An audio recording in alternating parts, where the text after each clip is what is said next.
비상대응 계획.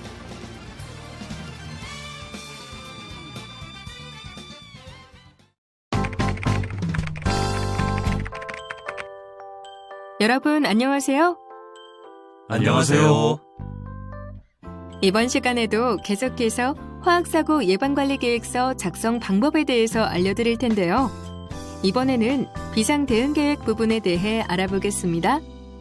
우리 회사는 기존에 장외 영양평가서만 제출했던 사업장입니다. 이번 비상대응계획 부분은 처음 작성해보는 거라서 좀 걱정되는데 잘 설명해 주세요. 아, 그러시군요. 같이 알아보시죠. 비상대응계획은 내부 비상대응계획과 외부 비상대응계획으로 구분되며 외부 비상대응계획은 1군 사업장만 작성하면 됩니다. 내부 비상대응계획은 화학사고 초동대응 및 수습을 위해 사업장 내부에 갖추어진 비상대응 시스템을 말하며 외부 비상대응계획은 화학사고 대응 수습을 위한 지역사회와의 협력체계를 구상하고 지역 비상대응기관과 지역사회와의 공조체계를 마련하는 것입니다. 만약 다른 사업장과의 공동 비상대응계획을 수립한 경우에는 연계하여 작성해야 합니다. 비상대응계획 파트는 작성 양식이나 세부 사례 등이 없으며 다음과 같은 사항을 참고하여 작성해야 합니다. 심사 기준 및 추후 이행 점검 시에 반영되는 항목이기도 하니 잘 알아주세요. 내부 비상대응계획은 사고 대응 및 응급조치 계획과 화학사고 수습을 위한 사후 조치로 구성되어 있습니다. 먼저 사고 대응 및 응급조치 계획에 대해서 살펴볼까요?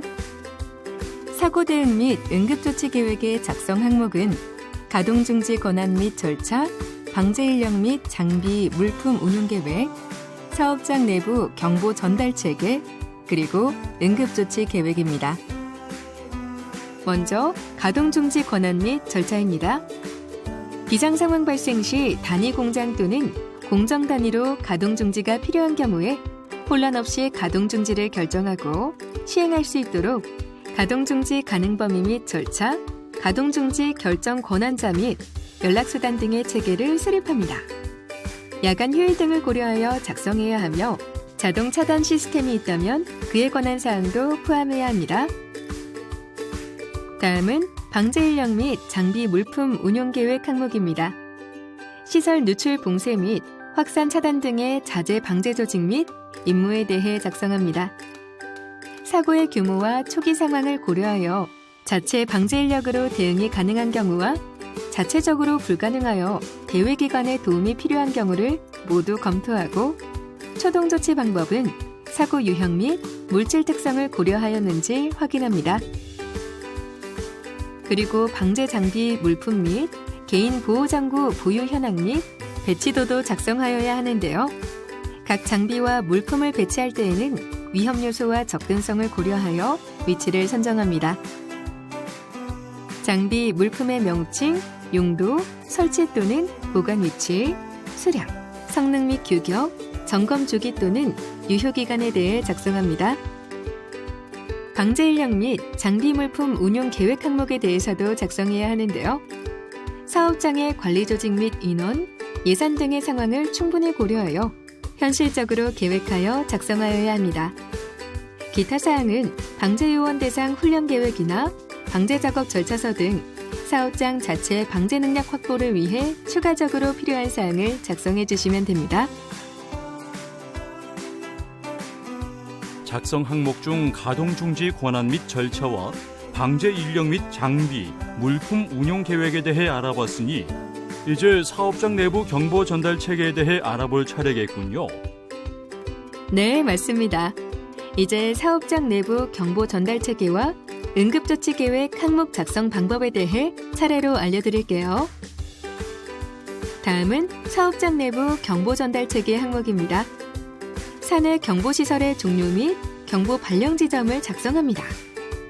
경보시설은 화학사고 발생 시 사업장 내부 근로자 및 인근 사업장 등에게 사고 상황을 신속하게 전파할 수 있는 시설을 의미하는데요. 보유하고 있는 경보시설의 종류와 수량, 위치, 상황별 경보음에 대해 작성합니다. 그리고 경보 전달 체계 및 경보 전달 담당자를 작성합니다.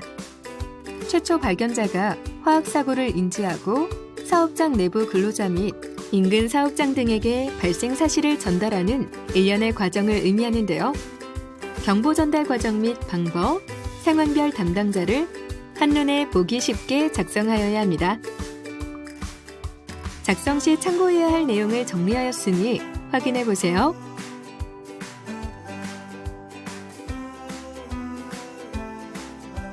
또한 경보시설 유지관리 방법과 관련하여 경보시설별 점검 주기 및 방법, 담당자를 작성합니다.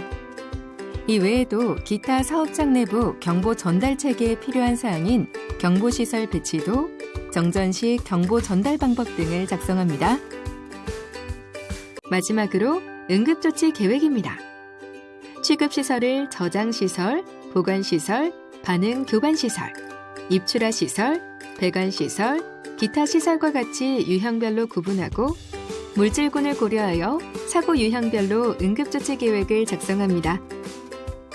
응급조치 계획은 자동 수동 차단 시스템, 단계별 확산 방지 대책, 2차 오염 방지 대책, 비상대피 및 응급의료계획 등을 포함하여 작성해야 합니다. 특히 확산 차단의 경우 사고 유형, 물질 특성, 물품의 접근성 등을 고려해야 하며 공동 비상대응 계획을 수립한 경우 사업장별 역할 분담 내용을 명시해야 합니다. 강사님, 화학사고 사후 조치에 대해서는 어떻게 작성해야 하나요? 네, 그럼 화학사고 사후 조치 부분 작성 방법에 대해 알려드리도록 할게요.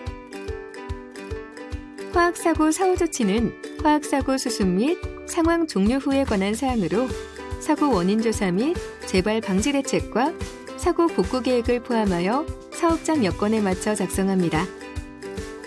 사고 원인 조사 및 재발 방지 계획은 화학사고 발생 원인에 대한 체계적 조사를 통해 사고 원인을 파악하고 재발 방지 대책을 수립하는 것을 작성하고, 사고 복구 계획은 사고 현장을 원상태로 복구하는 방법과 전담 조직 및 유관기관과의 협조 체계를 구축하고 지원하는 것을 포함하여 작성합니다. 책임보험 가입 계획은 환경오염 피해 배상 책임 및 고지에 관한 법률에 따른 의무가입 대상 사업장만 해당하니 알아두세요. 강사님, 저희는 1군에 해당하여 외부 비상 대응 계획도 작성해야 하는데요. 작성 방법도 알려주세요. 네, 물론이죠. 외부 비상 대응 계획은 지역사회 공조계획, 주민보호 대피계획, 그리고 지역사회 고지계획으로 구성되어 있습니다. 관할 지방자치단체에 지역화학사고 대응계획이 수립되어 있는 경우에는 연계하여 작성해주세요. 지역사회 공조계획은 지역사회와 소통계획과 지역배상 대응기관 및 인근 사업장 등과의 공조계획으로 나누어 볼 수 있습니다. 세부 항목별로 살펴볼까요? 먼저 비상시 대외소통계획 항목에서는 화학사고 발생 시 관련 기관의 목적, 필요성, 역할 등을 고려하여 어떠한 자료를 어떠한 방법으로 주는 것이 가장 효율적인 방법인지를 고려해야 합니다.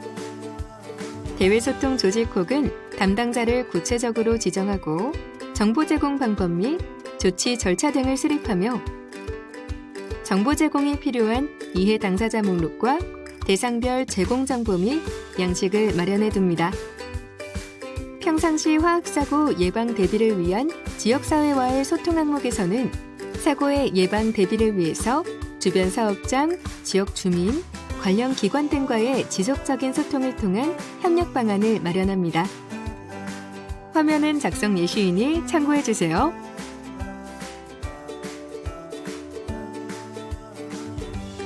지역 비상대응기관, 인근 사업장 등과의 공조계획은 지역사회의 화학 안전을 위해 구축한 협력체계에 대해 작성하는 부분으로 화학사고 시 비상대응을 위해 관련 기관이나 인근 사업장 등과 협정 내역, 인력과 물품 등의 지원 계획이나 합동훈련 계획 등을 작성하시면 됩니다.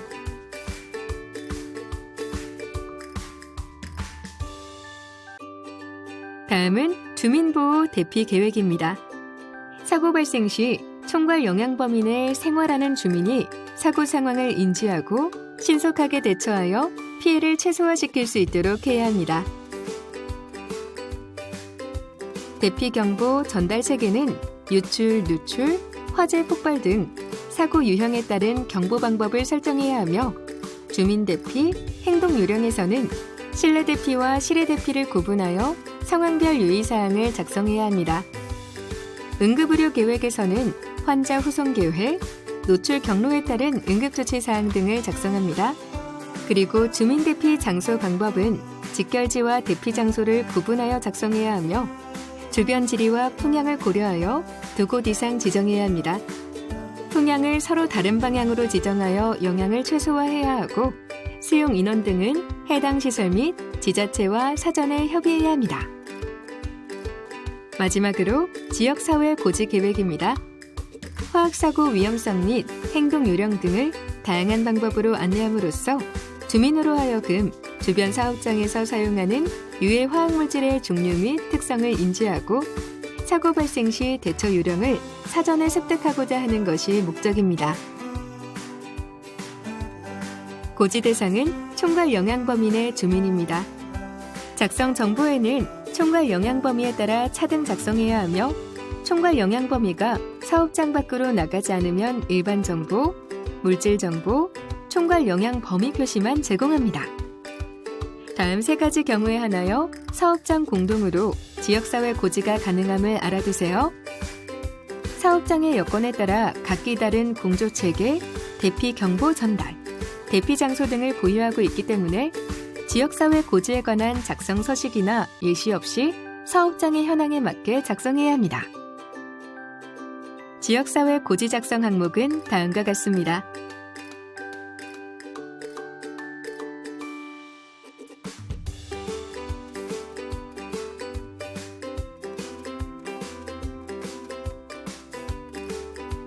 지역사회 고지는 화관법 민원 24 시스템을 통한 고지는 필수이고 서면 통지, 집합 전달 등 다른 방법으로 추가 고지해야 합니다.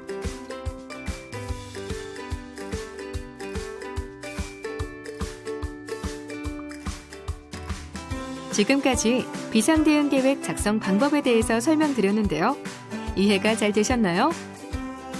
비상 상황이 발생했을 경우 정확하고 신속하게 대응하여 피해를 최소화할 수 있도록 효과적인 계획을 수립해야 할 것 같습니다. 그렇죠. 오늘도 수고 많으셨습니다. 감사합니다.